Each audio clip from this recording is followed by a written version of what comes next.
বাড়ি ভর্তি মেহমানদের সামনে আমার বর আমাকে চড় মারল। আধা ঘন্টাও হয়নি আমাদের বিয়ে হয়েছে, এরই মধ্যে নতুন বর তার আসল রূপ দেখাতে শুরু করেছে। আমি লজ্জায় অপমানে মাথা নিচু করে আছি। হাজার চেষ্টা করেও অবাধ্য চোখের নোনা জলকে আটকাতে পারলাম না। ঠিকরে বেরিয়ে এল চোখের গহর থেকে। আত্মীয় স্বজনরা সবাই দাঁড়িয়ে দাঁড়িয়ে তামাশা দেখছে। তাদের মধ্যে আমার মা আর ছোট বোনও অন্যতম। ভাগ্যিস বাবা এখানে নেই, থাকলে কিভাবে সহ্য করত তার বড় পরীর অপমান। যার হাতে নিজের পরম আদরের কন্যাকে তুলে দিয়েছে সেই রক্ষকের কাছ থেকে এমন ব্যবহার দেখলে বাবা নিশ্চয়ই মূর্ছা যেত। মাত্র হওয়া আমার স্বামীর এমন ব্যবহারের কারণ হলো আমি তার চাচাতো ভাই প্রত্নকে জানোয়ার বলেছি, যাকে সে নিজের আপন ভাই মনে করে, আর যে সম্পর্কে আমার প্রাক্তন প্রেমিক।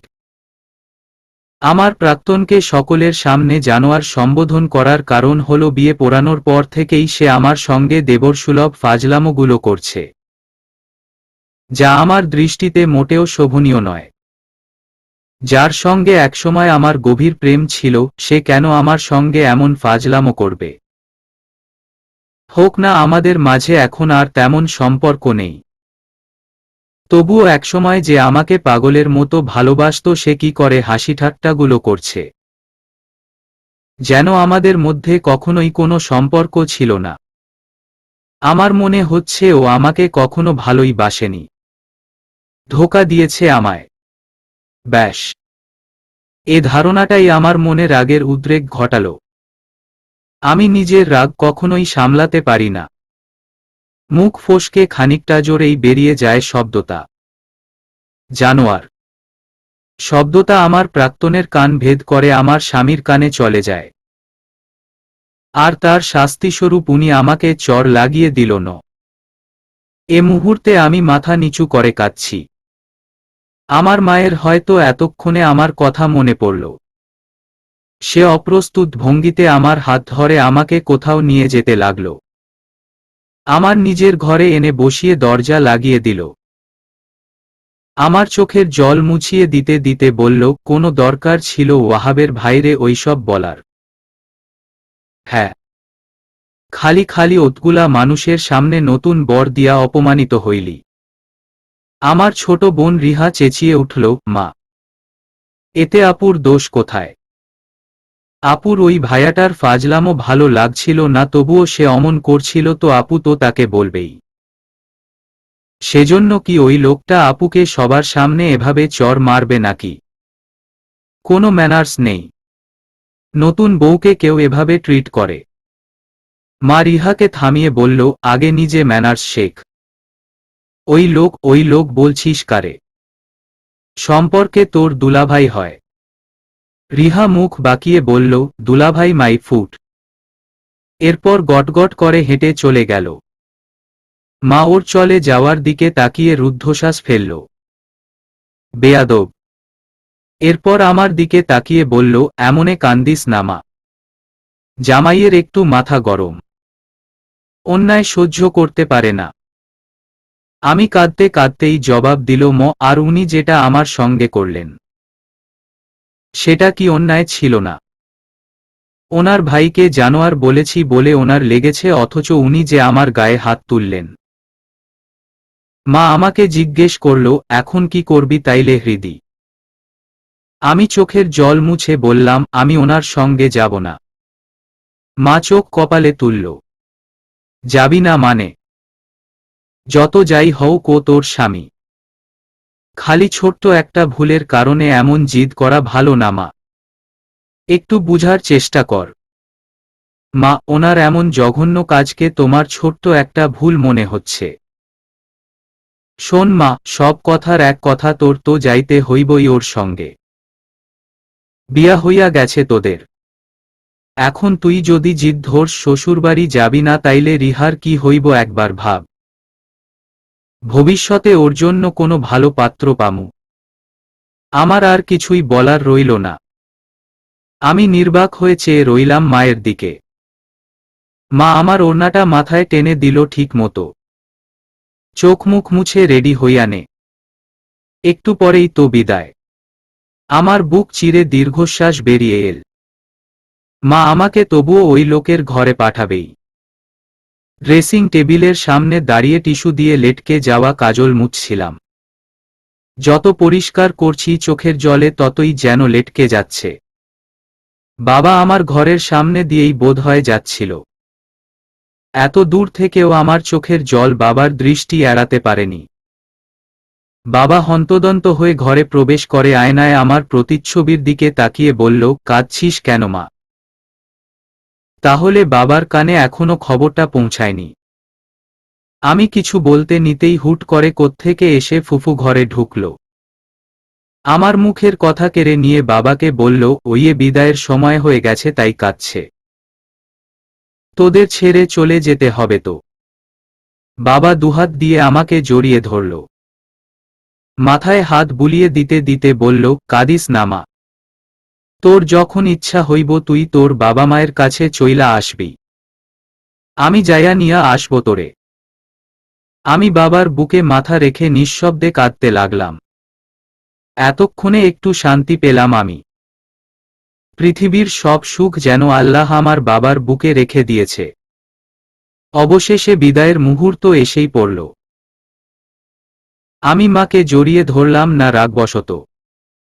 একটাবার তাকালামও না মায়ের দিকে। বাবা, রিহা অনেকক্ষণ ধরে কাঁদছে। বাবাকে শেষ কবে কাঁদতে দেখেছিলাম মনে নেই। আমি সহ্য করতে পারছি না বাবার চোখের জল। বুকের ভেতর যেন টর্নেডো বয়ে যাচ্ছে। ফুফুর চোখেও জল। এটা কি আসল নাকি কুমিরের কান্না? কুমিরের কান্নাই হবে। তার কাছ থেকে আমার জন্যে মায়া মমতা আমি মোটেও আশা করি না। গাড়িতে আমার স্বামী নামক বদ মানুষটা আমার থেকে অনেকটা দূরত্ব বজায় রেখে বসল। যেন আমার ভয়ঙ্কর কোনো ছোঁয়াচে রোগ আছে, কোনোরকমভাবে ছোঁয়া লাগলেই ওনার কাছে কাছে চলে যাবে রোগটা। অবশ্য উনি কাছ ঘেঁষে বসলেই কি আর না বসলেই বাকি, তাতে আমার কিছুই যায় আসে না। এই মুহূর্তে ঘৃণা ছাড়া তার প্রতি আমার আর কোনো কিছু অবশিষ্ট নেই। প্রায় রাত ৮টার দিকে জয়দেবপুর থেকে ঢাকার যাত্রাবাড়ি এসে পৌঁছালাম। এখান থেকে আমার শ্বশুরবাড়ি যেতে সময় লাগলো ১০ মিনিটের মতো। ওখানে পৌঁছানো মাত্রই মেহমানসহ বাড়ির সবাই এসে আমাদের গাড়ির সামনে ভিড় জমালো। ওয়াহাব গাড়ির ভেতর থেকে হনহন করে বেরিয়ে গেল, আমাকে ফেলে রেখেই। কখনো কেউ কশ্চিনকালেও শুনেছে বর নিজের নতুন বউকে রেখে একা একাই ঘরের ভেতর ঢুকে যায়? আমার ননদ হাত ধরে আমাকে গাড়ির ভেতর থেকে বের করে ঘরের উদ্দেশ্যে নিয়ে চলল। মেহমানরা সবাই কানাকানি করছে বর কই গেল বলে। দু একজন বলাবলি করছে ওয়াহাব নিশ্চয়ই নিজের ইচ্ছেতে বিয়ে করেনি, নয়তো নতুন বউ গাড়িতে একা ফেলে কেউ ঘরের ভেতর পালিয়ে যায়। একের পর এক ঘটনার সাক্ষী হয়ে আমারও এখন তাই মনে হচ্ছে। উনি নিশ্চয়ই আমাকে পছন্দ করেন না। বিয়ে ঠিক হবার ১ সপ্তাহের মাথায় আমাদের বিয়ে হল। এই ৭ দিনে উনি আমাকে একটা বারও ফোন দেননি। অথচ ওনার কাছে আমার ফোন নম্বর ছিল। ওনার মা অর্থাৎ আমার শাশুড়ি মা নিজ দায়িত্বে আমার ফোন নম্বরটা নিয়েছিল ওনাকে দেবার জন্যে। যেদিন আমাদের বিয়ের কথা পাকাপাকি হলো সেদিনই আমি প্রথম ওনাকে সরাসরি দেখেছিলাম। উনিও হয়তো তাই দেখেছিলেন। সেদিন আমাদের কিছু সময় নিজেদের মধ্যে কথা বলতে দেওয়া হয়েছিল, কিন্তু উনি সারাটা সময় চুপ করেছিলেন। আমি কিছু বলতে নিলে উনি বসা থেকে উঠে চলে যান। আমি ভেবেছিলাম হয়তো উনি খেয়াল করেননি আমি কিছু বলবো, কিন্তু এখন মনে হচ্ছে ইচ্ছে করেই তিনি এ কাজটা করেছিলেন আমাকে ছোট করার জন্য, যাতে আমি বুঝতে পারি সে আমাকে পছন্দ করে না। আমি কত বোকা! তখন এসব মাথায় আসেনি আমার প্রত্নর চিন্তায়। আমি দুঃস্বপ্নেও ভাবতে পারিনি প্রত্নকে ছেড়ে ওয়াহাবকেই আমার বিয়ে করতে হবে। আমার ভাবনায় বিচ্ছেদ ঘটালো ওয়াহাব কই ওকে ডাক কথাটা। আমার শাশুড়ি মায়ের কণ্ঠ। আমি এখন ওনাদের ফ্ল্যাটের দরজার সামনে দাঁড়িয়ে আছি, আমাকে কখন বরণ করে তুলবে সে আশায়। আর আমার পরম শ্রদ্ধেয় স্বামী আমাকে ফেলে রেখে পালিয়েছেন। আমার শাশুড়ি মায়ের পেছনে প্রত্ন দাঁড়িয়ে আছে, ওর ঠোঁটে বিদ্রূপের হাসি লেগে আছে। আমার করুণ পরিণতিও হয়তো খুব উপভোগ করছে। মিনিট 15 খোঁজাখুঁজি করার পর ওনাকে পাওয়া গেল। নিজেদের বাড়ির ছাদে দাঁড়িয়ে সিগারেট খাচ্ছিলেন। করুণা করে বরণের উদ্দেশ্যে আমার পাশে এসে দাঁড়ালেন। আমাদের বরণ করে ঘরে তোলা হলো। ঘরে ঢোকার পর আমার শাশুড়ি মা নিজে আমাকে তার ঘরে নিয়ে গেলেন। ওয়াহাবের রুমে নিলেন না, কারণ তখনও বাসর ঘর সাজানো হচ্ছিল। নিজের আলমারি থেকে একটা সবুজ রঙের শাড়ি বের করে আমার হাতে দিয়ে বললেন, শাড়িটা বদলে মুখ হাত ধুয়ে নে মা। তোর নিশ্চয়ই অনেক অস্বস্তি হচ্ছে এমন ভারী সাজগোজে থাকতে। আমি হ্যাঁ সূচক মাথা নাড়ালাম। তিনি আবার বললেন, আমি খাবার নিয়ে আসছি। সেই কখন থেকে না খেয়ে আছিস? আমার কেন যেন চোখে জল চলে এলো। মনে হলো আমার নিজের মাই আমার সঙ্গে কথা বলছে। মায়ের কথা মনে পড়ে গেল ভীষণভাবে। বিদায়ের সময় মায়ের সঙ্গে কেমন ব্যবহার করেছি ভাবতেই আমার দম বন্ধ হয়ে এল। বহু কষ্টে নিয়ন্ত্রণ করলাম আবেগকে। কেঁদে ফেললে কি না কি ভাববেন তিনি। মা দরজা ভিজিয়ে রেখে চলে গেল। উনি বেরিয়ে যেতেই কেউ একজন প্রায় ছুটে ঘরে ঢুকে ভেতর থেকে ছিটকিনি লাগিয়ে দিল। প্রত্ন, ও এখানে কেন এসেছে? কেউ যদি দেখে ফেলে এর ফলাফল কত ভয়ানক হবে ও কি বুঝতে পারছে?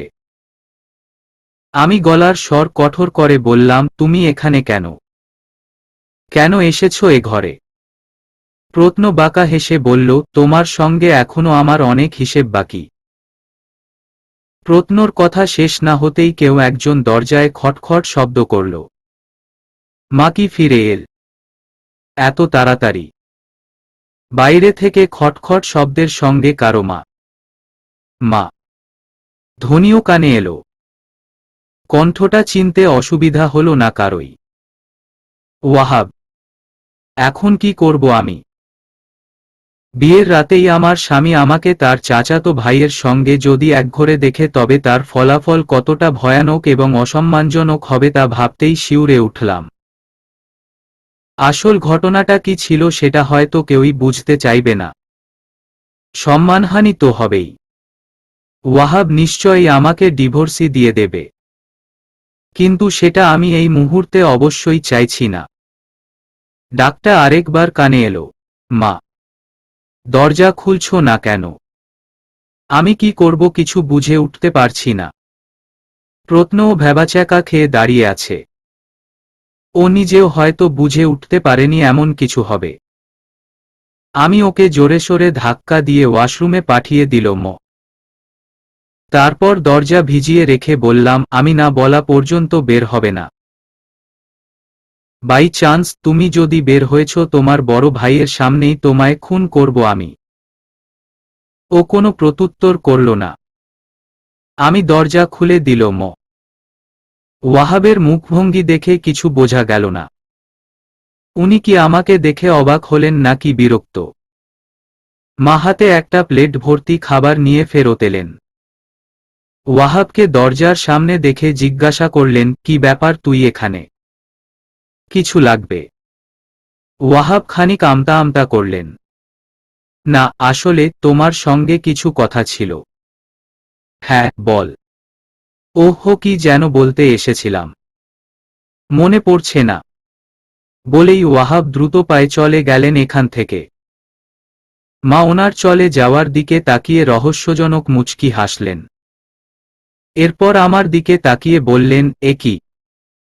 এখনো শাড়িটা বদলাসনি কেন মা? আমি বললাম, এখনই বদলে নিচ্ছি। খাবারটা ঠান্ডা হয়ে যাবে। জলদি হাতমুখ ধুয়ে খেয়ে নে। আমি মাথা ঝাঁকালাম। মা সামান্য হেসে চলে গেলেন। যাবার সময় বললেন দরজাটা ভেতর থেকে লাগিয়ে নিতে। মা চলে যাওয়া মাত্রই প্রত্ন ওয়াশরুম থেকে বের হলো। এসেই আমার হাত চেপে ধরল, আমাকে এভাবে ঠকালি কেন হৃদি? আমি ব্যঙ্গাত্মক হেসে বললাম, আমি তোকে ঠকিয়েছি নাকি তুই আমাকে ঠকিয়েছিস? প্রত্ন জবাব না দিয়ে অদ্ভুত চোখে চেয়ে রইল। আমি আবার বললাম, আমি কি জানতাম দেখতে এসেই ওনারা বিয়ে ঠিক করে যাবেন? আমি তো এটাও জানতাম না ওনারা যে আমাকে দেখতে আসবে। তারা চলে যাবার পরপরই এক মুহূর্ত দেরি না করেই আমি তোকে ফোন করেছি। তখনই তোকে সব খুলে বলেছি। অথচ তুই কি করলি? আমার সঙ্গে এমন বিহেভ করলি যেন সব দোষ আমার, যেন আমি এসব কিছুর জন্য দায়ী। সেদিনের পর আমি তোকে কতবার ফোন করেছি তোর কোনো ধারণা আছে? প্রত্যেকবারই সুইচ অফ ছিল। গত 7 দিনে তুই আমাকে একটা বারও ফোন করিসনি, একটাবার যোগাযোগ করারও চেষ্টা করিসনি আমার সঙ্গে। আমার ওপর দিয়ে কি পরিমাণ ঝড় গেছে একদিন তোর কোনো ধারণা আছে? একদিকে বিয়ের টেনশন, একদিকে পরিবারের টেনশন, আরেকদিকে তোর টেনশন। আমি একা একা কি করব কিছুই বুঝে উঠতে পারছিলাম না। এদিকে তুই আমার সঙ্গে সব ধরনের যোগাযোগ বন্ধ করে দিয়েছিস। বাবাকে যে তোর কথা বলবো সে সুযোগটাও তো তুই আমাকে দিসনি। তো আমার আর কি করার ছিল? কি করতাম আমি? উত্তর দে। প্রত্ন আরো শক্ত করে আমার হাত চেপে ধরল। তাই বলে তুই বিয়েই করে নিবি? নয়তো কি করতাম আমি? তুই কেন একটাবারও আমার খোঁজ নিলি না? প্রত্ন হুট করে রেগে গেল। তুই আমাকে বলিসনি কেন 1 সপ্তাহ পরই বিয়ের ডেট? কেন 1 মাস বলেছিলি? ওনারা প্রথমে 1 মাস পর বলেছিল তাই। বাসায় ফেরার পর তারা জানায় সামনের শুক্রবারই তারা বিয়ে পড়িয়ে ফেলতে চায়। প্রত্ন নিজের মাথার চুল টেনে ধরল। আমার সঙ্গেই কেন এমন হলো হৃদি? কারণ তুই নিজের রাগ কন্ট্রোল করতে পারিস না। প্রত্ন ব্যঙ্গ করে বলল, আর আপনি? আমি জবাব দিল, আমিও তোর মতোই। এখন আমরা কি করব হৃদি? আমি বললাম, কেন এতক্ষণ যেটা করছিলি সেটাই। এতক্ষণ যেভাবে ভাবি করছিলি, ফাজলামো করছিলি তেমনটাই করবি। তবে সারা জীবন। প্রত্ন চেঁচিয়ে উঠল, হৃদি। আমি বললাম, আমার ওপর চেঁচিয়ে কোনো লাভ নেই। আজকের এই পরিস্থিতির জন্য তুই নিজেই দায়ী। প্রত্ন চুপ করে তাকিয়ে আছে। আমি আবার বললাম, তোর জন্য আমি সবার সামনে অপমানিত হয়েছি। শুধুমাত্র তোর কারণে তোর ভাই আমাকে বাড়ি ভর্তি লোকের সামনে চড় মেরেছে। প্রত্ন আমার গালের বাম পাশে হাত বুলাতে লাগল, সরি। আমার জন্যই। আমি ওর হাত আমার গালের ওপর থেকে সরিয়ে দিয়ে বললাম, হ্যাঁ, তোর জন্যই। এখন দয়া করে এ রুম থেকে বের হ। প্রত্ন রাগ দেখিয়ে রুম থেকে হনহন করে বেরিয়ে গেল। আমার হাসি পেল। আমি নিজেই রাগ নিয়ন্ত্রণ করতে পারি না। আবার আমার জীবনে যারা আসে তারা আমার চাইতে আরও 1 ডিগ্রি এগিয়ে থাকে এ ব্যাপারে। হাতমুখ ধোয়ার পরিবর্তে একবারে গোসলই করে নিলাম। গাড়িতে জার্নি করে গোসল না করলে আমার ভালো লাগে না। শান্তি লাগছে এখন। ভেজা চুল টাওয়েল দিয়ে পেঁচিয়ে খেতে বসলাম। খাওয়ার মাঝেই কেউ একজন দরজায় নক করল। আমি উঠে গিয়ে দরজা খুলে দিতেই দেখলাম বাইরে শ্রেয়া দাঁড়িয়ে। শ্রেয়া আমার ননদ, রিহার বয়সী। দুজনেই ইন্টারে পড়ছে। আমাকে বাম হাত দিয়ে দরজা খুলতে দেখে শ্রেয়া বলল, সরি ভাবি, খাওয়ার সময় ডিস্টার্ব করলাম। আমি মৃদু হেসে বললাম, মোটেও না। ভেতরে এসো। শ্রেয়া ভেতরে ঢুকে বলল, ভাবি, ভাইয়া এসেছিল। হ্যাঁ, কিছুক্ষণ আগেই। কেন বলো তো? শ্রেয়া বলল, তোমাকে ভাইয়া খুঁজছিল কেন যেন। আমাকে জিজ্ঞেস করল তুমি কোথায়। আমাকে খুঁজছিল। আমি বললাম, কখন শ্রেয়া? এই তো আধ ঘন্টা হবে। ও এর মানে তখন তিনি আমার শাশুড়ি মাকে নয় আমাকে খুঁজতেই এ ঘরে এসেছিলেন। তবে মাকে খোঁজার অভিনয়টা কেন করলেন? কেনই বা খুঁজছিলেন উনি আমাকে? পুনরায় মারার জন্য? আবার কি ভুল করলাম কে জানে। আমাকে কিছু একটা ভাবতে দেখেই হয়তো শ্রেয়া বলল, ভাবি তুমি আসলে ভাইয়াকে যেমন ভাবছো সে তেমন নয়। আমি জিজ্ঞেস করলাম, তুমি কিভাবে বুঝলে আমি তোমার ভাইয়াকে কেমন ভাবছি? ও বলল, আসলে তোমার এখন ভাইয়াকে খারাপ মনে হবারই কথা। তখন তোমাকে যেভাবে চর। শ্রেয়া হঠাৎ থেমে গেল। কিছুক্ষণ চুপ থেকে বলল, ভাইয়া আসলে ওমন নয়। তখন যে কেন এমন করল? আমার মনে হয় ভাইয়া তোমার ওপর কোনো কারণে রেগেছিল। সে আবার নিজের রাগ কন্ট্রোল করতে পারে না। তাই হয়তো। আমাকে চুপ থাকতে দেখে শ্রেয়া আবার বলল, কষ্ট পেও না ভাবি। তোমাকে মন খারাপ করে থাকতে দেখলে আমার খুব কষ্ট হয়। তুমি আমার খুব পছন্দের। ভাইয়ারও। আমি জোরে হেসে দিল, তোমার ভাইয়ার পছন্দের কি না জানি না, কিন্তু তোমার বেশ পছন্দের সেটা বুঝতে পারছি। মন খারাপ করেছিলাম, কিন্তু এখন আর নেই। তোমার সঙ্গে কথা বলে মন ভালো হয়ে গেছে। শ্রেয়া হেসে আমাকে জড়িয়ে ধরল। আরও নানান কথাবার্তা হলো আমাদের মাঝে। এই কয়েক মুহূর্তেই ও খুব ফ্রি হয়ে গেল আমার সঙ্গে। ও ওর সম্বন্ধে অনেক কথাই বলল। আমিও মনোযোগ দিয়ে শুনলাম। রাত 11টার দিকে আমাকে ওয়াহাবের ঘরে নিয়ে যাওয়া হলো। ঘরটাকে খুব সুন্দর করে সাজানো হয়েছে। বিছানাটাকেও। বিছানার মাঝখানে লাভ আকৃতিতে গোলাপের পাপড়ি সাজানো। ফুলের গন্ধে ঘরটা মো মো করছে। আমি বিছানার এক কোণে গিয়ে বসে রইলাম। ওয়াহাব ঘরে এলো ঠিক 10 মিনিট পর। ঘরে ঢুকেই ঠাস করে দরজা লাগিয়ে বারান্দায় চলে গেল। আমি আর চোখে তাকিয়ে দেখি সিগারেট খাচ্ছে। যত সব বদভ্যাস। সিগারেট আমি দুচোখে সহ্য করতে পারি না। অথচ আমার কপালে একজন সিগারেটখোর এসে জুটেছে। এখানটায় সিগারেটের গন্ধ এসে পৌঁছাচ্ছে না। তবুও খুব ধোঁয়া আসছে এমন ভান ধরে কাশতে লাগলাম। উনি পেছনে ফিরে একবার আমার দিকে তাকালেন।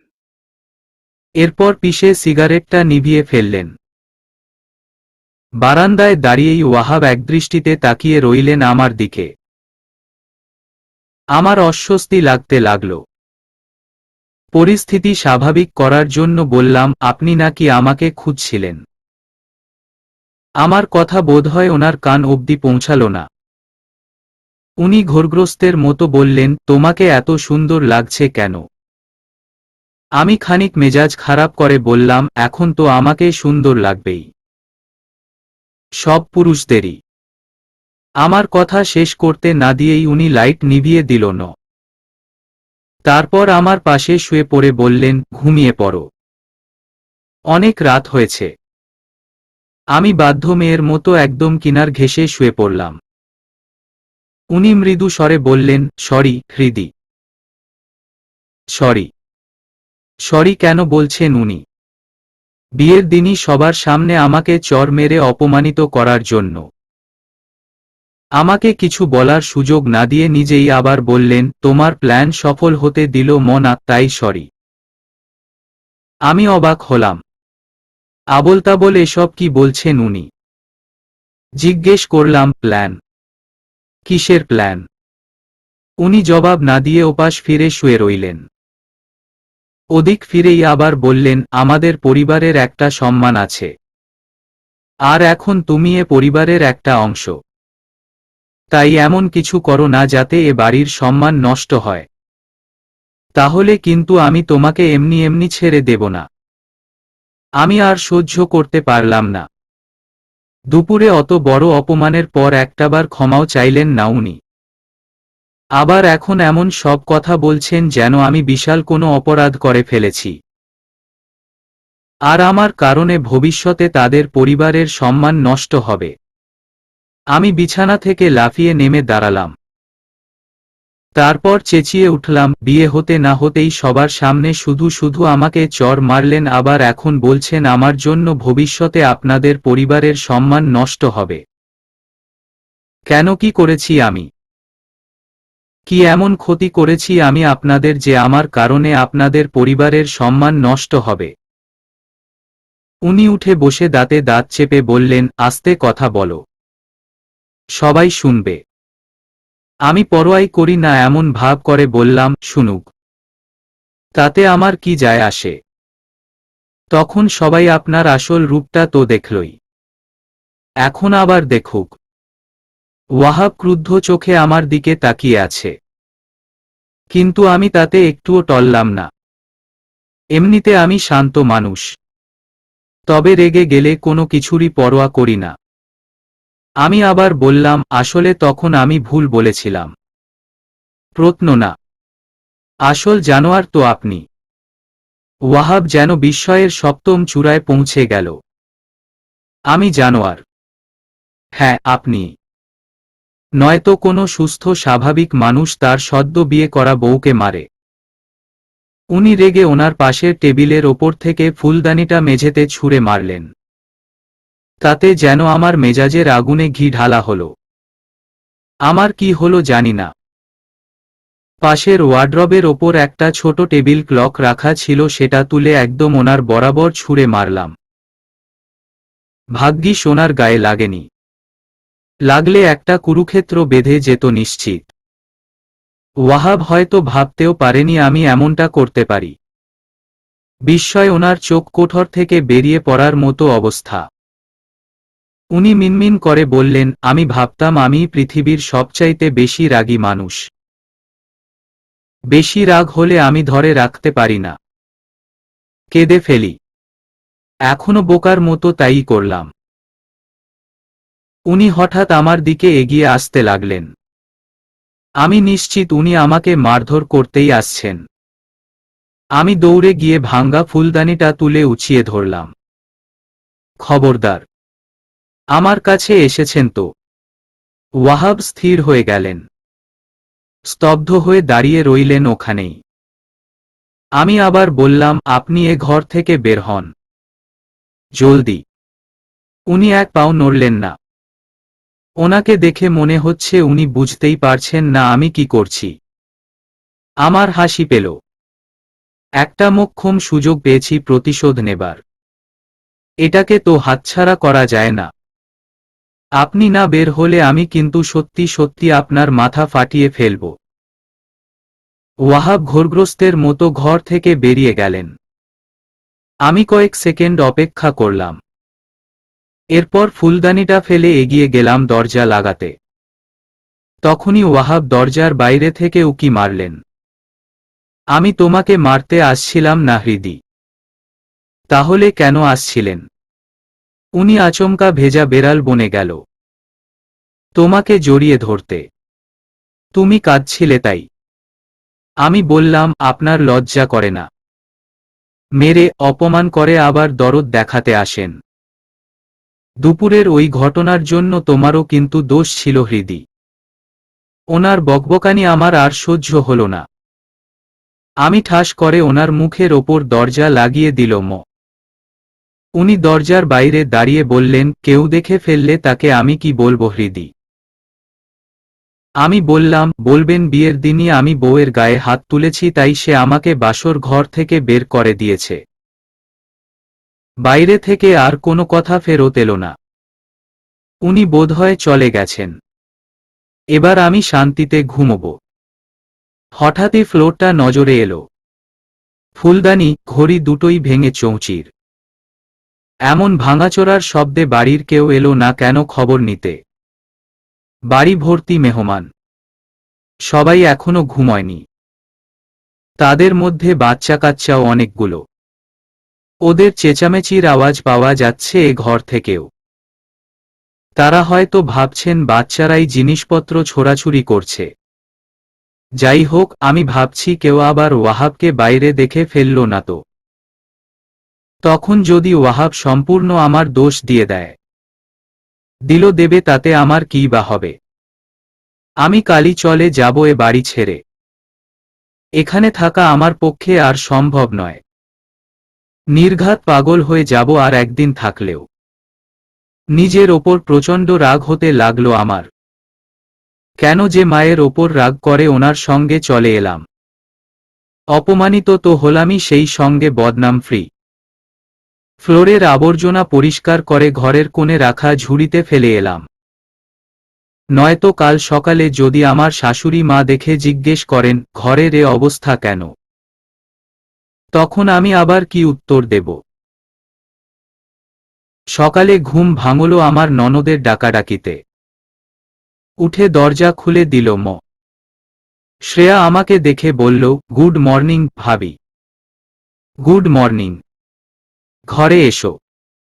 শ্রেয়া বলল, না না ভাবি, আমি বাইরেই ঠিক আছি। আমি ওর হাত ধরে টেনে ভেতরে নিয়ে এলাম। কে বলেছে তুমি বাইরেই ঠিক আছো? শ্রেয়া ভেতরে ঢুকেই বলল, ভাইয়া কোথায় ভাবি? আমি ভুলেই গিয়েছিলাম ওয়াহাবের কথা। কাল রাতের পর তো আর উনি এ ঘরে আসেননি। উনি এখন কোথায় কে জানে। শ্রেয়াকে বললাম, এই তো কিছুক্ষণ আগে কোথায় যেন বেরোলো। ও আচ্ছা ভাবি, চলো, মা তোমাকে খেতে ডাকছে। আমি হাতমুখ ধুয়ে শ্রেয়ার সঙ্গে খেতে গেলাম। গিয়ে দেখি ওয়াহাব টেবিলে বসা। আমার চোখে চোখ পড়তেই চোখ ফিরিয়ে নিল। ওয়াহাবকে দেখে শ্রেয়া বলল, এত সকালে কোথায় গেছিলে ভাইয়া? ভাবি বলল, তুমি নাকি কোথায় বেরিয়েছ। ওয়াহাব আমার দিকে আর চোখে তাকিয়ে শ্রেয়াকে বললেন, হাঁটতে বেরিয়েছিলাম। ওই যে মর্নিং ওয়াক। ওহ। খাবার টেবিলে আর তেমন কথাবার্তা হলো না। খাওয়া শেষ হলে টেবিল গোছাতে আমার শাশুড়ি মাকে সাহায্য করতে গেলে তিনি আমাকে নিষেধ করলেন। নতুন বউ, কোনো কাজ করার দরকার নেই। তুই এখন ঘরে গিয়ে বিশ্রাম নে। আমি জোর করে কাজ করতে গেলে আমাকে ধমক দিল ন। ধমক খেয়ে আমি ঘরে চলে এলাম। ঘরে ঢুকতেই কোত্থেকে প্রত্ন দৌড়ে এসে একটা কাগজ ছুঁড়ে মারল। কাগজটা ওঠানোর সময় দেখলাম ওয়াহাব বড় বড় কদম ফেলে এ ঘরেই আসছে। আমি দ্রুত কাগজটা উঠিয়ে আমার শাড়ির আঁচলে লুকিয়ে ফেললাম। ওয়াহাব ঘরে ঢুকে ওয়ার্ড্রবের ড্রয়ারে কি যেন খুঁজতে লাগলেন।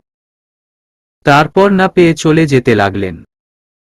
যেতে যেতে আকস্মাতই পেছনে ফিরে তাকিয়ে আমার ওপর অগ্নিদৃষ্টি নিক্ষেপ করলেন। আমার বুঝতে বাকি রইল না কেন। আমি ওনার ওপর থেকে চোখ ফিরিয়ে নিলাম। উনি চলে যাওয়ার পর দরজা আটকিয়ে কাগজটা খুললাম। সেখানে লেখা, হৃদি, শ্রাবণ ভাই আমাদের ব্যাপারে সব জেনে গেছে। গতকালকে এজন্যেই তোকে চর মেরেছিল। আমাকে জানোয়ার বলেছিস বলে নয়। শ্রাবণ ভাইয়ের অ্যাঙ্গার ইস্যু আছে। আর তাই তার সদ্য বিয়ে করা বউ তারই চাচাতো ভাইয়ের প্রেমিকা, সেটা সে কিছুতেই মেনে নিতে পারেনি। আমাদের দুজনের ওপরই অনেক রেগে ছিল। আর সেই রাগটা তোর ওপর ঝেড়েছে। তুই নিশ্চয়ই বুঝতে পারছিস শ্রাবণ ভাই কেমন প্রকৃতির।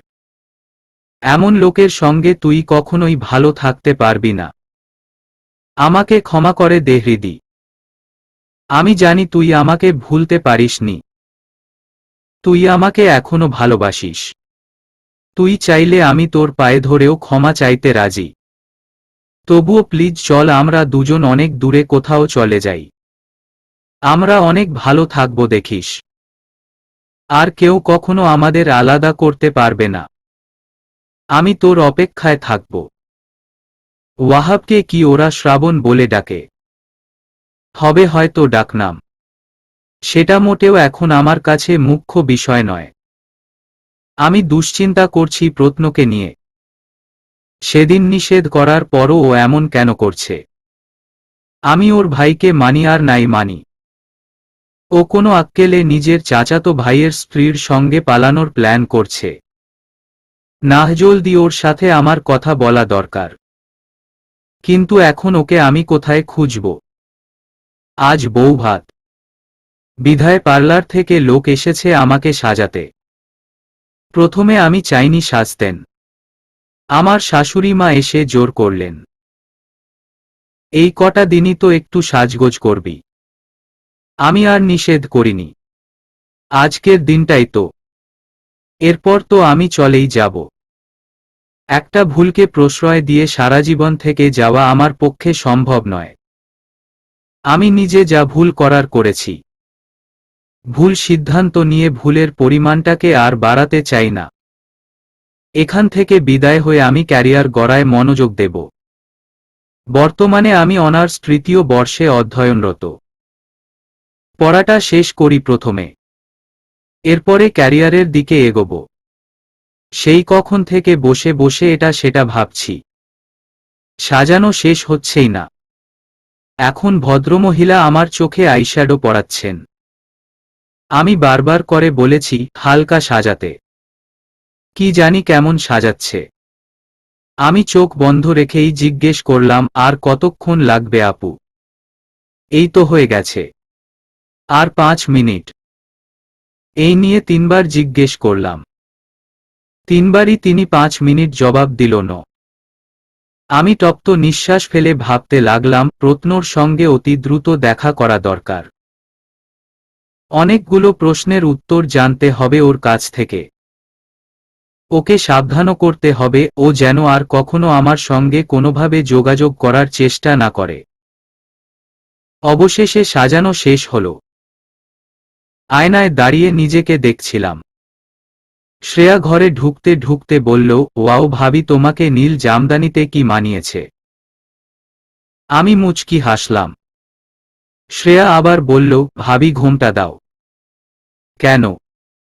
অবিবাহিত অবিবাহিত লাগছে। আমি শব্দ করে হাসলাম।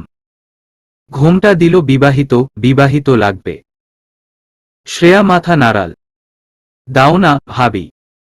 আমি ঘুমটা টেনে নিয়ে বললাম, হয়েছে।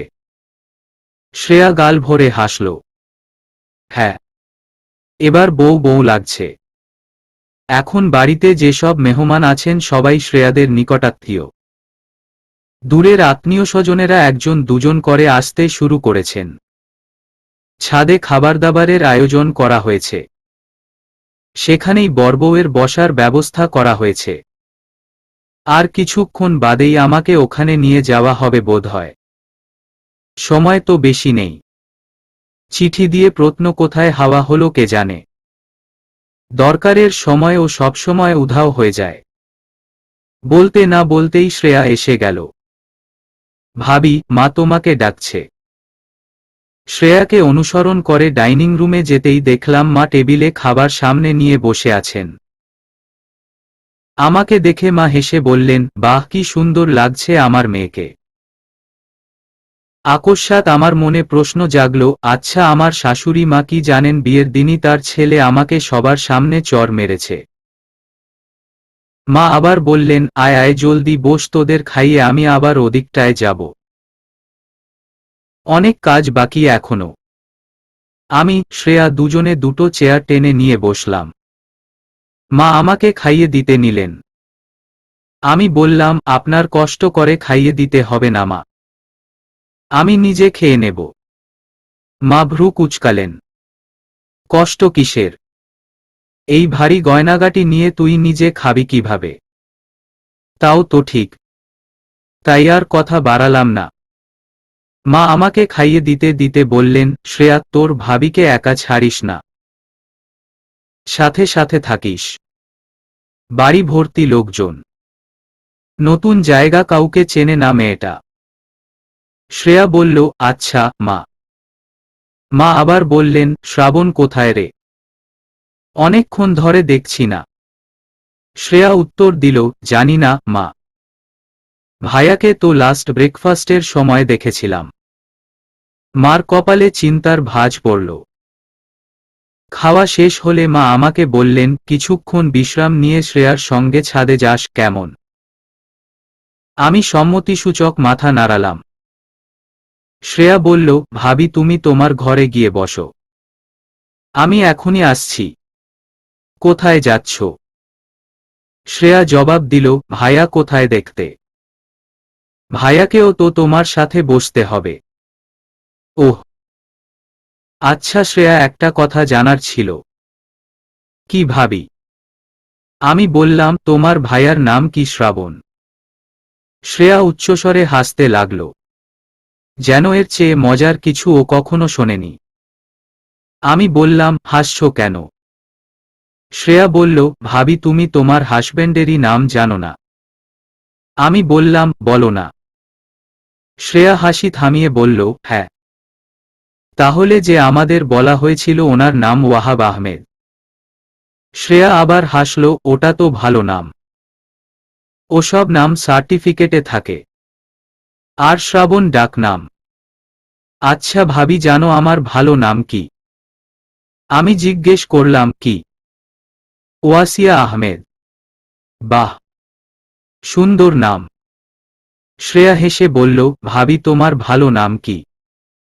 আমি বললাম, আমার কোনো ভালো নাম নেই। আমার একটাই নাম সবখানে, হৃদি শেখ। এটাই ভালো। বলে শ্রেয়া আবার উচ্চস্বরে হাসতে আরম্ভ করল। তারপর হাসি থামিয়ে বলল, নয়তো দেখা যেত ভাইয়াও তার বউয়ের নাম জানে না। এখানে এসে বসেছি আধ ঘন্টা হল। ছাদে বেশ বড় করেই আয়োজন করা হয়েছে। একপাশে খাওয়ার ব্যবস্থা, আরেক পাশে বরবউয়ের বসার। আত্মীয় স্বজনরা যারা এসেছেন তারা বউ দেখার পর নিজেদের মধ্যে মন্তব্য করছেন। আমার ব্যাপারে তারা ঠিক কি মন্তব্য করছেন তা বোঝা যাচ্ছে না। ওয়াহাব ওরফে শ্রাবণ এসে বসেছেন 5 মিনিট হল। এতক্ষণ কোথায় ছিলেন তিনি কে জানে। হঠাৎ কোত্থেকে শ্রেয়া এসে ফিসফিসিয়ে বলল, ভাইয়া, প্রত্ন ভাইয়াকে কারা যেন মেরে হাত পা ভেঙে দিয়েছে। এখন হাসপাতালে ভর্তি। আমার ভয় ভয় করতে লাগল। কারা মারল প্রত্নকে? এমন একটা সংবাদ শুনেও শ্রাবণের মুখভঙ্গির কোনো পরিবর্তন ঘটল না। শুধু ছোট্ট করে বললেন, তাই নাকি? বলে আচমকা আমার দিকে তাকালেন। ওই দৃষ্টিতে কি ছিল জানি না, ভয়ে আমার অন্তরাত্মা কেঁপে উঠল।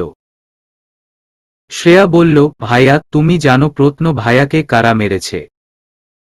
শ্রাবণ বললেন, আমি কি করে জানব? শ্রেয়া বলল, ছোট চাচি অনেক কান্নাকাটি করছে। চাচু আমাদের ফ্ল্যাটে এসে চেঁচামেচি করছে আর বলছে যে যারা তার ছেলেকে মেরেছে তাদের সবাইকে জেলের ভাত খাওয়াবে।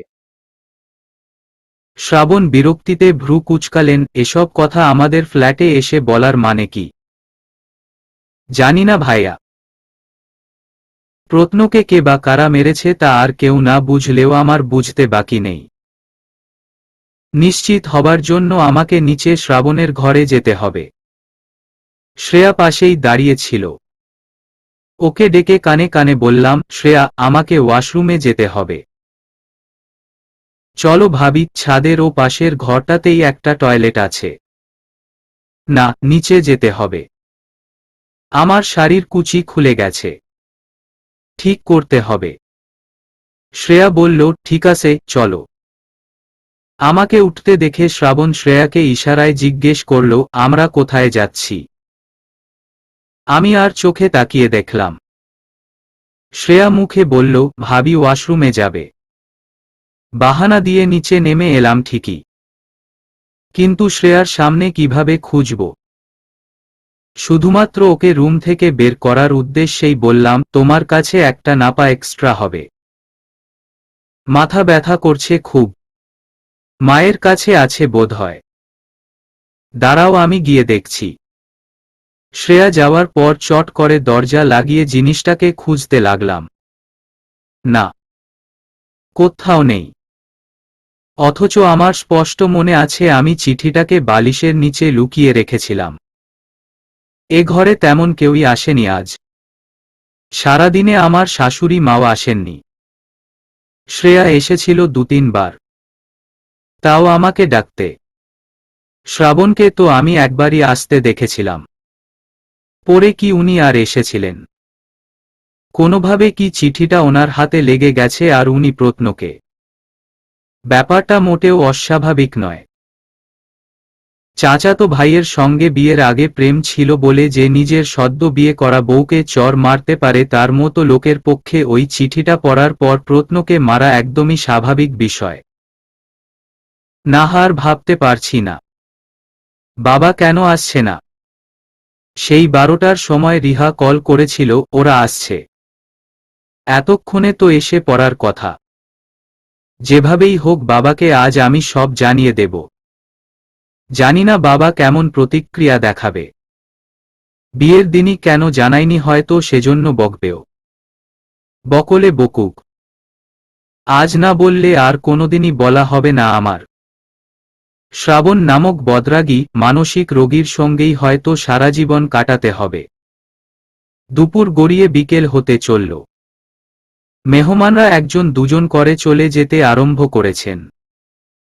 অনেকেই বলছে মেয়ের বাড়ি থেকে কেউ এলো না মেয়েজামাইকে নিতে। বাবারা এখনো কেন আসছে না ভেবে আমার দুশ্চিন্তা হতে লাগল। বাবাকে ফোন দিচ্ছি, রিং হচ্ছে, কিন্তু ধরছে না। গাড়ির আওয়াজে নিশ্চয়ই শুনতে পাচ্ছে না ফোনের আওয়াজ। এরই মধ্যে আমার ননদ এসে দরজা ধাক্কাতে লাগল। ভাবি, দরজা খোলো। দরজা খুলে দিতেই শ্রেয়া আমার হাতে 2টো ট্যাবলেট বাড়িয়ে দিল, এই নাও নাপা এক্সট্রা। তখন শ্রেয়াকে মিথ্যে বললেও নানান দুশ্চিন্তায় এখন সত্যি সত্যি আমার মাথা ব্যথা করছে। শ্রেয়ার সঙ্গে ঘর থেকে বের হব তখনই আমার শাশুড়ি মা এলেন। আমাকে জিজ্ঞেস করলেন, বেয়াইরা রওনা দিয়েছেন কিনা, তোকে ফোন করে জানিয়েছে নাকি মা? আমি জবাব দিল, হ্যাঁ মা। বাবারা তো 12টার পরপরই রওনা দিয়ে দিয়েছিলেন। একটাবার ফোন করে দেখতি তারা এখনো আসছেন না কেন। বিকেল হয়ে গেল, যদিও আমি এর আগে অনেকবার কল করেছি। তবুও আমার শাশুড়ি মায়ের কথায় আরেকবার ফোন করলাম। এবারও আগের মতোই। আমি বললাম, রিং হচ্ছে কিন্তু কেউ তুলছে না। তিনি বললেন, হয়তো জ্যামে আটকা পড়েছেন তাই দেরি হচ্ছে। তুই দুশ্চিন্তা করিস না। আমি হ্যাঁ সূচক মাথা নাড়িয়ে বললাম, মা, আর ছাদে না গেলে হবে? ভীষণ মাথা ব্যথা করছে। না, আর যেতে হবে না। তুই শুয়ে বিশ্রাম নে। আমার শাশুড়ি মা শ্রেয়ার সঙ্গে ঘর থেকে বের হয়ে গেলেন।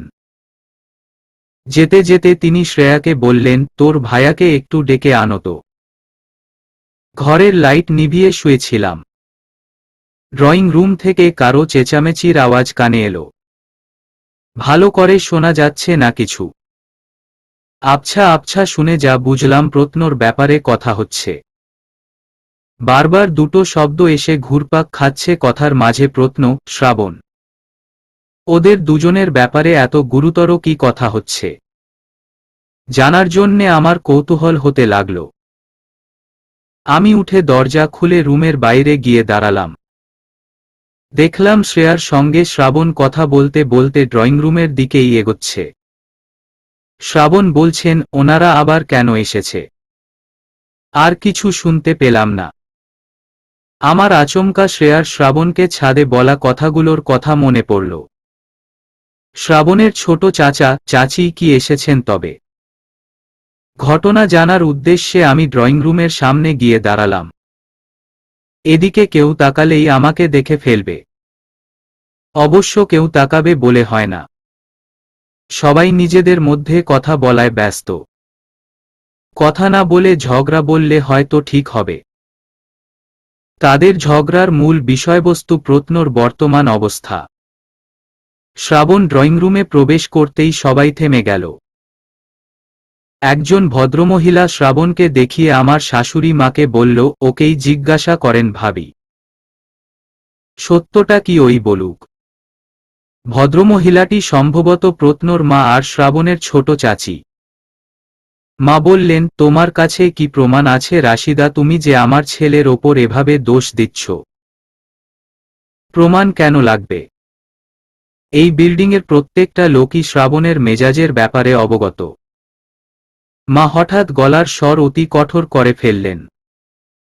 আমার ছেলের রাগ একটু বেশি বলে এই না যে পৃথিবীর সব খারাপ কাজ সেই করছে। সহসা শ্রাবণের চাচি বিদ্রূপ করে হাসলেন। যে ছেলে বিয়ের দিনই সবার সামনে। বলতে গিয়ে আকস্মাৎ চুপ হয়ে গেলেন তিনি। তার দৃষ্টি লক্ষ্য করে সামনের দিকে তাকিয়ে দেখলাম শ্রাবণ হিংস্র দৃষ্টিতে তাকিয়ে আছে তার দিকে। শ্রাবণের চোখগুলোকে অসম্ভব রকমের লাল মনে হচ্ছে। মনে হচ্ছে বহু কষ্টে নিয়ন্ত্রণ করছে সে নিজের রাগকে। মা ছোট চাচিকে জিজ্ঞেস করলেন, কি হলো? থেমে গেল কেন? ছোট চাচি যেন চুপসে গেছেন। কোনো কথাই বের হচ্ছে না তার মুখ দিয়ে। আমি আশ্চর্যান্বিত হয়ে গেলাম। বাড়ির বড়রাও এত ভয় পায় ওনাকে।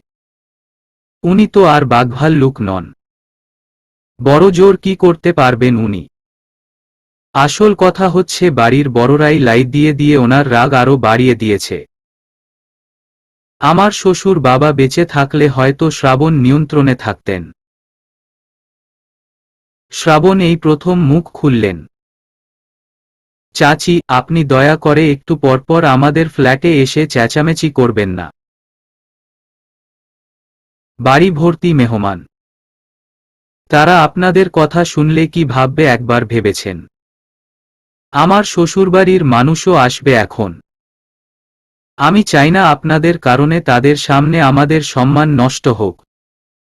ছোট চাচির মুখ লাল হয়ে উঠল অপমানে। তিনি চলে যাবার জন্যে পা বাড়ালেন। শ্রাবণ আবার বললেন, ও হ্যাঁ, আরেকটা কথা। আপনার ছেলেকে বলবেন অন্যের বউয়ের দিকে যেন চোখ তুলে না তাকায়। অন্যের বউকে নিয়ে দিবা স্বপ্ন দেখাটাও কিন্তু অসচ্চরিত্রতার মধ্যেই পড়ে। ছোট চাচিকে দেখে মনে হলো তিনি এখনই রাগে ফেটে পড়ে শ্রাবণকে উল্টোপাল্টা কিছু একটা বলে বসবেন। কিন্তু না। নিজেকে সামলে নিয়ে দ্রুত পায়ে ফ্ল্যাট থেকে বের হয়ে গেলেন তিনি। মায়ের মুখভঙ্গি দেখে স্পষ্ট বোঝা যাচ্ছে তিনি কিছু আঁচ করতে পেরেছেন। কোনো এক কারণে হয়তো ছেলেকে সরাসরি কিছু জিজ্ঞাসা করতে পারছেন না। শ্রাবণের কখন আমার ওপর চোখ পড়েছে জানি না। উনি আমার দিকে এগিয়ে আসতে লাগলেন। ওনাকে এড়িয়ে যাবার জন্য আমি জলদি পায়ে পুনরায় রুমে চলে এলাম। রুমে এসে আমি দরজা লাগাতে নিতেই শ্রাবণ এসে এক হাত দিয়ে দরজা টেনে ধরল। আমি সরে গেলাম। উনি হঠাৎ ভেতরে ঢুকে দরজা লাগিয়ে দিল না। আমার দিকে একটা প্যাকেট বাড়িয়ে দিয়ে বললেন, নাও। দেখে মনে হচ্ছে ওষুধের প্যাকেট। তবুও জিজ্ঞেস করলাম, কি এটা? উনি বললেন, মাথা ব্যথার ওষুধ। ওহ, লাগবে না, খেয়েছি। উনি জিজ্ঞাসা করলেন, ব্যথা কমেছে? হ্যাঁ। শ্রাবণ নিজের ওয়ার্ড্রবের ড্রয়ারে ওষুধের প্যাকেটটা রেখে দিয়ে বললেন, ভবিষ্যতে কখনো প্রয়োজন হলে এখান থেকে নিয়ে নিও। আমি মনে মনে হাসলাম। ভবিষ্যতে এ বাড়িতে থাকলে তো। শ্রাবণ চলে যেতে নিলেন। আমি পেছনে থেকে বললাম, প্রত্নকে কেন মারলেন? শ্রাবণ থেমে পেছনে ঘুরলেন। কিন্তু জবাব দিল না। আমি আবার বললাম, কেন মারলেন প্রত্নকে? শ্রাবণ এবার উপহাস করে বললেন, কেন কষ্ট হচ্ছে? ওনার বাঁকা কথা শুনে আমার মেজাজ খারাপ হলো। তবুও স্বাভাবিক থেকে বললাম, আপনি কাজটা মোটেও ঠিক করেননি। মুহূর্তেই শ্রাবণের মুখাবয়ব ভয়ঙ্কর আকৃতি ধারণ করল। দু চোখে রাগ স্পষ্ট। বড় বড় পা ফেলে আচমকা কাছে এসে এক হাতে আমার গাল চেপে ধরলেন, প্রেমিকের জন্য কষ্ট হচ্ছে খুব, তাই না? আমি অগ্নি দৃষ্টিতে ওনার দিকে তাকালাম, ছাড়ুন আমাকে। উনি ছাড়লেন না। ওভাবেই বললেন, ভবিষ্যতে যদি ওকে কখনো তোমার সঙ্গে যোগাযোগ করতে দেখি, এবার তো শুধু হাত পা ভেঙেছি, তখন একদম কবরে পাঠিয়ে দেব। আমি বাধ্য হয়ে আমার হাত দিয়ে ওনার হাত সরানোর চেষ্টা করতে করতে বললাম, একদিন আপনার এত রাগের জন্যই আপনার ভালোবাসার মানুষগুলোকে হারাবেন। শ্রাবণ আমার গাল থেকে নিজের হাত সরিয়ে নিলেন। এরপর অদ্ভুত দৃষ্টিতে আমার দিকে তাকিয়ে থেকে বললেন, ভালোবাসার মানুষগুলোকে হারাতে চাই না বলেই রাগ দেখাই। বলে এক মুহূর্তও দেরি করলেন না, হনহন করে ঘর থেকে বেরিয়ে গেলেন। বাবারা যখন এলেন তখন সন্ধ্যা পেরিয়ে গেছে। রাস্তায় নাকি জ্যাম ছিল, আবার তাদের ভাড়া করা মাইক্রো নষ্ট হয়ে যায়, তাই এত দেরি হল। বাবার সঙ্গে ফুফা আর আমার ছোট বোন রিহা এসেছে শুধু। ঘরে ঢুকে আমার শাশুড়ি মায়ের সঙ্গে সবাই কুশল বিনিময় করলেন।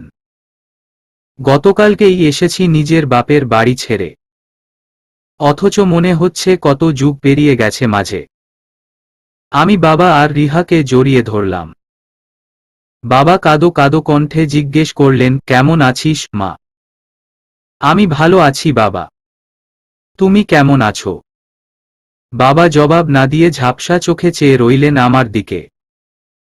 বাবাকে দেখে মনে হচ্ছে তিনি অনেক বড় ভুল করে ফেলেছেন তার বড় মেয়েকে বিয়ে দিয়ে।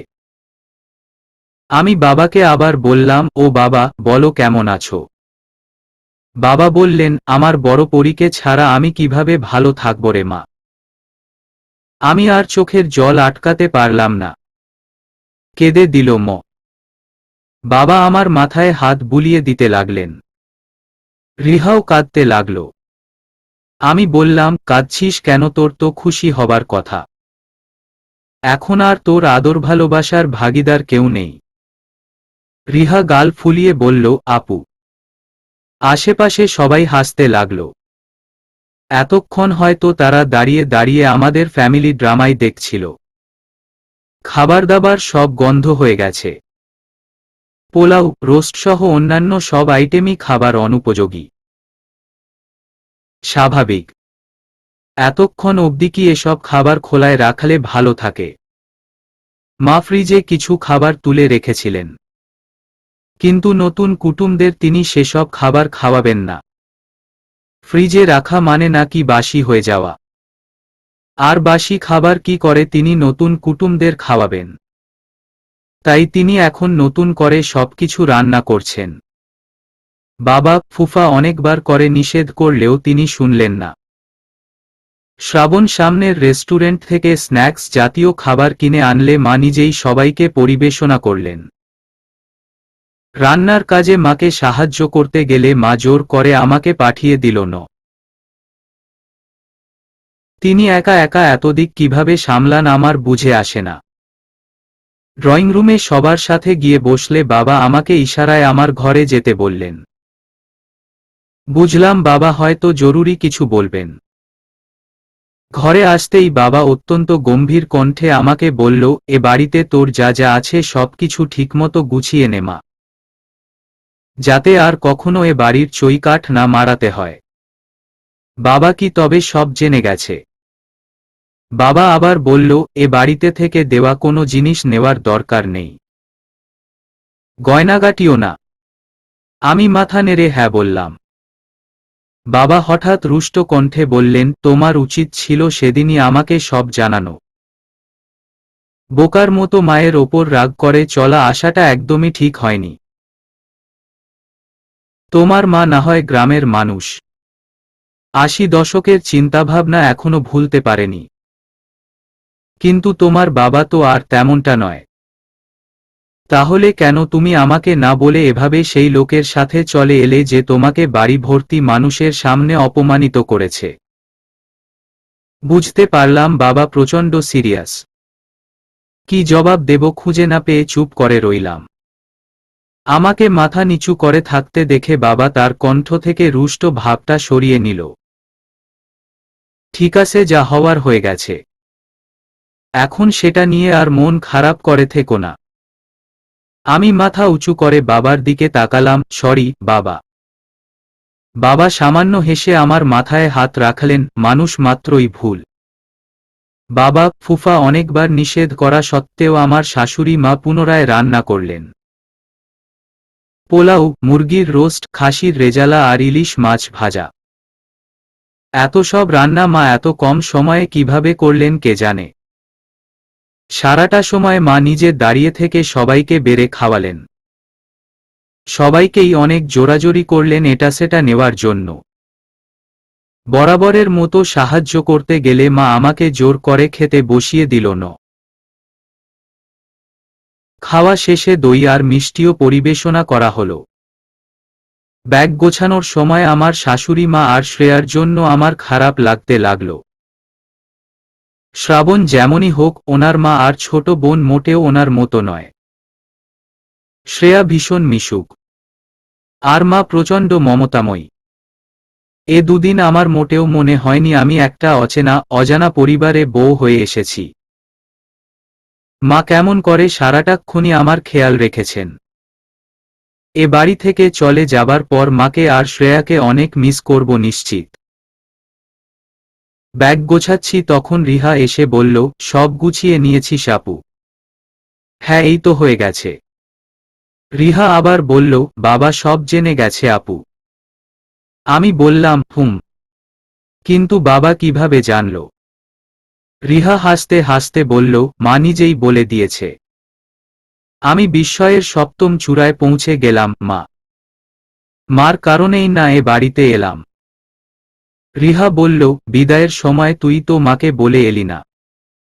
তুই চলে আসার পর থেকে মা কিচ্ছু মুখে দেয়নি, সারাক্ষণ কাঁদে। কি বলিস? হ্যাঁ, বাবা মাকে সান্ত্বনা দেয়, মেয়ে বিয়ে দিয়েছ, বুকে পাথর দিয়ে তো থাকতে হবেই। এভাবে খাওয়া দাওয়া বন্ধ করে সারাদিন কাঁদলে চলবে? আর ওর শাশুড়ি ননদ দুজনেই ভালো মানুষ। দেখো আমাদের মেয়ে ভালো থাকবে। তখনই মা চেঁচিয়ে উঠে, কেমনে ভালো থাকবো, জামাইরা হইল মহাশয়তান। আমি উচ্চস্বরে হাসতে লাগলাম। রিহা বলল, হাসিস না আপু। এরপর বাবা জিজ্ঞেস করে, কেন, সে কি করেছে? তখনই মা গড়গড় করে সব বলে দেয় বাবাকে। সব শুনে বাবা রাগে একদম ফেটে পড়ে। মাকে অনেকক্ষণ বকাবকি করে, কেন বাবাকে জানালো না, আর কেন তোকে যেতে দিল।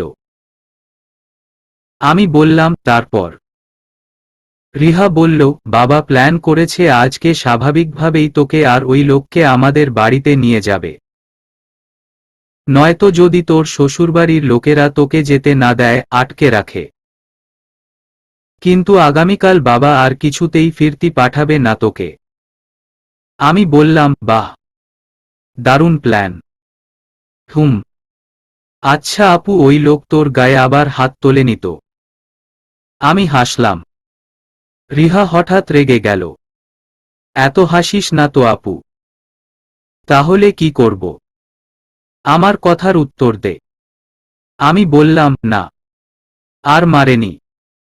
এখনই আমরা চলে যাবার জন্য রওনা দেব। যাবার আগে আমার শাশুড়ি মাকে সালাম করে এলাম।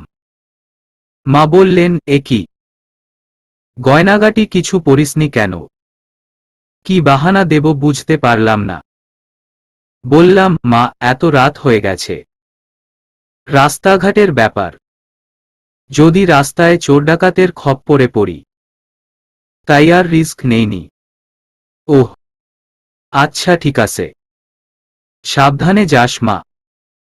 এরপরে আমার মাথায় হাত রেখে বললেন, ভালয় ঘরের মেয়ে, ঘরে ফিরে আসিস। আমি মাথা নাড়িয়ে হ্যাঁ বললাম, যদিও মিথ্যে কথা। আমি তো আর ফিরব না। শ্রেয়ার সঙ্গেও কথা হলো। শ্রেয়া আমাকে জড়িয়ে ধরে বলল, ভাবি, কাল সকাল সকালই ফিরে আসবে কিন্তু। আমি তোমাকে অনেক মিস করব। আবার ছোট বোনকে পেয়ে ননদকে ভুলে যেও না। রিহা শ্রেয়ার দিকে তাকিয়ে মুখটাকে বাংলার প্যাঁচার মতো করে ফেলল। আমি হেসে বললাম, আমিও তোমাকে অনেক মিস করব শ্রেয়া। মাঝখান থেকে শ্রাবণ হাসতে হাসতে বলে উঠল, তোর ভাবিকে ছাড় শ্রেয়া, কান্নাকাটি করিস না। কাল সকালেই তাকে এ বাড়িতে উপস্থিত পেয়ে যাবি। আমি মনে মনে ব্যঙ্গাত্মক হাসলাম। বাবা, ফুফা আমার শাশুড়ি মায়ের কাছ থেকে বিদায় নিয়ে নিলেন। বাবা বুদ্ধি করে গাড়িতে শ্রাবণকে তার আর ফুফার সাথে বসিয়েছেন। শ্রাবণ হয়তো মনে মনে বিষয়টাকে অদ্ভুত ভাবছেন। তারা বসেছেন একদম পেছনের সিটে। মাঝের সিটে আমি আর রিহা, আর সামনে ড্রাইভার একা। গাড়ির জানালা দিয়ে বাইরে তাকালে দূরে অন্ধকার ছাড়া আর তেমন কিছু চোখে পড়ল না। তবে কিছু রাস্তায় ল্যাম্পপোস্টের বাতি জ্বলছে। গাড়ির সংখ্যা খুব কম। অনেক রাত হয়েছে বলে হয়তো। শিরশিরিয়ে ঠান্ডা হাওয়া বইছে। হাওয়াটাকে আরো ভালোভাবে উপভোগ করার জন্য জানালা দিয়ে মাথা বের করলাম। সাথে সাথে শ্রাবণ চেঁচিয়ে উঠল, জানালা দিয়ে মাথা বের করো না হৃদি, এটা রিস্কি। বাধ্য হয়ে গাড়ির ভেতর মাথা নিয়ে এলাম। মনে মনে বললাম, রিস্কি কিভাবে? রাস্তায় তো গাড়ি নেই তেমন। যত্ত সব। কিন্তু মুখে কিছু বললাম না। বলাই বাহুল্য, ফিরতে ফিরতে গভীর রাত হয়ে গেল। শ্রাবণ মাকে সালাম করে জিজ্ঞেস করলেন, কেমন আছেন মা? মা একবার আমার দিকে তাকায়, আরেকবার শ্রাবণের দিকে। এরপরে কোনোরকমে উত্তর দেয়, ভালো। শ্রাবণকে আর জিজ্ঞেস করে না সে কেমন আছে। হয়তো আমার ভয়। ভাবছে আমি কেমন প্রতিক্রিয়া দেখাই। মা আমার দিকে এগিয়ে এসে আমাকে জড়িয়ে ধরে কেঁদে দেয়। আমিও আর নিজের রাগ ধরে রাখতে পারি না। সব ভুলে যাই। রাতে আমার ঘরে শ্রাবণের একা শোয়ার ব্যবস্থা করা হলো। মা আমাকে বলল, রিহার ঘরে রিহার সাথে ঘুমাতে। আমি রিহার সাথে ঘুমাতে গেলাম। শুয়েছি 5 মিনিট হলো। হুট করে টুং শব্দ করে মোবাইলে মেসেজ এল। আননোন নম্বর। লেখা, তুমি কোথায় হৃদি? কে পাঠালো? প্রত্নর তো আর আমাকে মেসেজ পাঠানোর সাহস করার কথা না। এছাড়া ও তো আর আমাকে তুমি করে বলে না। কোনো ক্লাসমেটরাও তো না। তবে কি শ্রাবণ? রিপ্লাই করব কি করব না ভেবে করেই ফেললাম, আপনি কে? রিপ্লাই এলো, নিজের হাজবেন্ডের নম্বর চেনো না? ওহ শ্রাবণী তাহলে। আমি আর রিপ্লাই করলাম না। পুনরায় মেসেজ এল, কি হলো? বললে না কোথায় তুমি?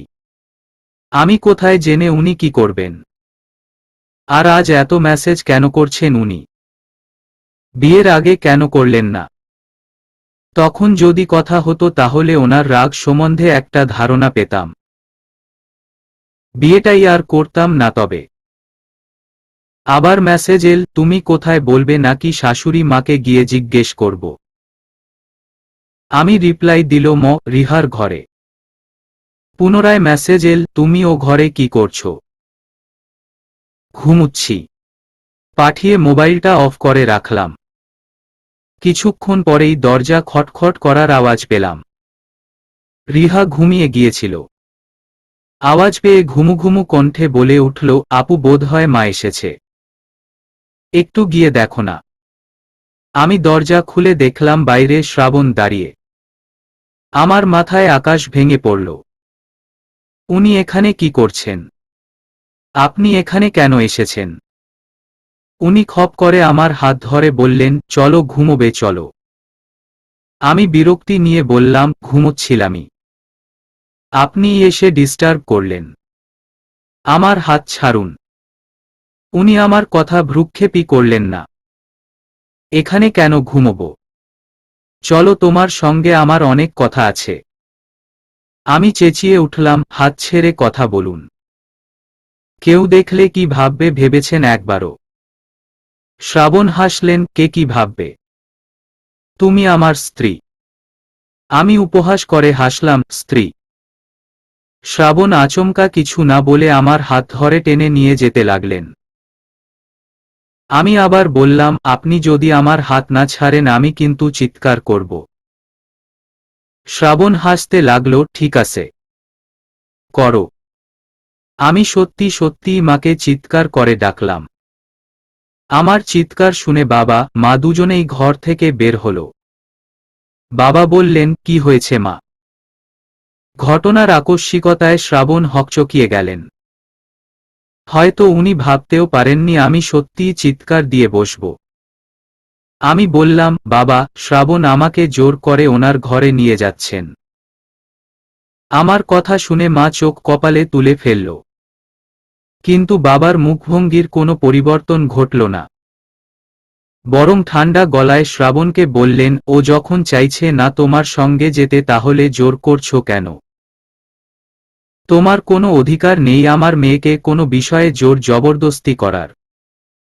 শ্রাবণ যে বাবার কাছ থেকে এমন ব্যবহার মোটেও আশা করেননি সেটা ওনার মুখ দেখে স্পষ্ট বুঝতে পারলাম। অপমানে, লজ্জায় ওনার মুখ লাল হয়ে উঠল। উনি আমার হাত ছেড়ে দিয়ে গটগট করে হেঁটে রুমে চলে গেলেন। চলবে।